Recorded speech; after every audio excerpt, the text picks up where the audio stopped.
Hey guys, so today I figured I'm out here batching out a couple knives using one of my favorite tools, the angle grinder, making some lawnmower blade knives. Ooh, that's hot. But it came to my mind something I feel like I need to make a video on in the knife making community is the horrible danger of the angle grinder and the lack of respect for it amongst knife makers. So I see a lot of people when they're using angle grinders treat them like they're not a dangerous tool, and even though maybe it's a 4.5-inch disc and it doesn't seem that intimidating, this is a very dangerous tool. You can look up all kinds of stuff on YouTube of people cut themselves. These little discs like this, these cutoff wheels can explode, they can crack, they can get damaged, they can go, you can wear them too much and they can seriously hurt you. So if you're ever going to use an angle grinder, use gloves. I like to wear my welding gloves whenever I'm doing it. Wear ear protection, wear some kind of safety glasses, wear a mask, wear something like that to protect your lungs and stuff. But these can be extremely dangerous. So I'm going to go over just a couple of things to avoid when you're using your angle grinder specifically for knife making.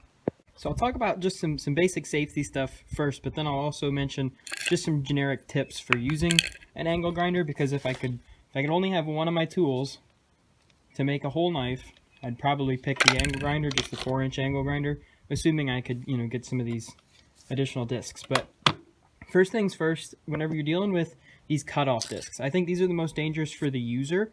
Maybe not for the actual project you're doing, but for the user, you can seriously hurt yourself with these. So for one, you have the danger of, if this will cut through metal with as much ease as it does, just imagine what it would do to your arm or your leg or your stomach. So be extremely careful whenever you're holding this, that you don't, have loose clothing and you hit yourself, or you don't do anything like that. If you have something like this, maybe wear a big thick leather apron to protect yourself from the showering sparks, or if you can, project them down toward the ground just to be a little bit safer. The next thing I'll say is, with these, the other thing that's dangerous is that people have a tendency to want, say you're working on this knife here and you just finished cutting the rough shape, and maybe you're at a spot like this, right? So there's a little bit more where I want to remove, and you still have this chucked up in your angle grinder. People want to use this kind of sideways to grind material off. The danger of that is because these are only 1/16 of an inch thick, and if they get too thin, they'll crack and explode. So that's what you don't want to have happen with these. If you're going to do some sideways grinding like that, if you're not going to be cutting, take the cutoff disc off and switch to a grinding disc. With this, it's thick enough. You can do some of that sideways grinding, you can do more straightforward grinding.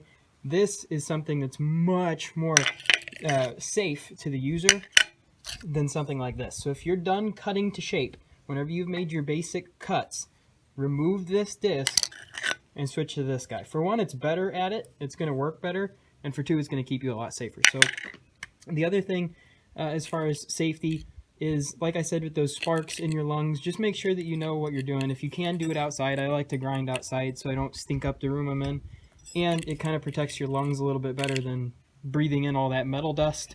If you've done it before, you'll know that if you don't have lung protection, you're going to start blowing your nose with big nasty black boogers, and nobody wants big nasty black boogers. So the next thing I'll say is, make sure that whenever you get an angle grinder, get some cutoff discs and don't hold on to them too long, because once they start to look like this guy here, it's time to stop using them.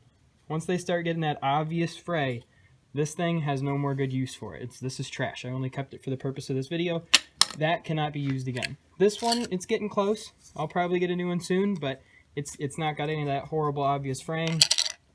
So I'll keep using it for a little while. But don't be too stingy on these. They're only like $4. Just go buy a different one.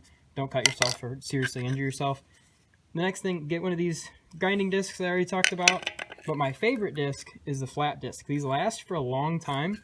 And whenever you've got a knife kind of right here, the grinding disc kind of wants to wander. It wants to go and take off more steel than it should. This cutoff disc isn't going to do you any good there. But the flat disc will clean that up and get it nice and smooth and refine it to the line that you want.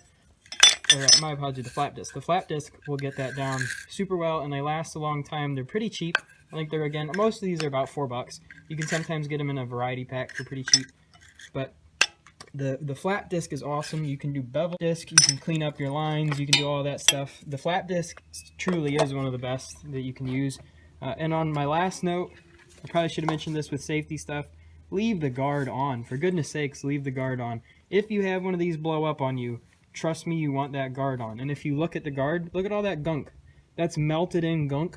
that's stuck to the guard. That would have been flying right at you if you didn't have that guard on. So keep the guard on. That is so dangerous. I hate to see people take those off.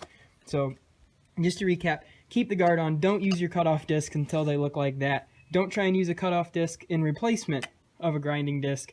And just make sure you get 3 and rotate. It takes like 20 seconds to take the little thing off and replace your disc. So start with this one, then go to this one, and go to this one. This is your safest. This is going to be the least likely to hurt you. Then that one, then that one. So spend your least time with this one.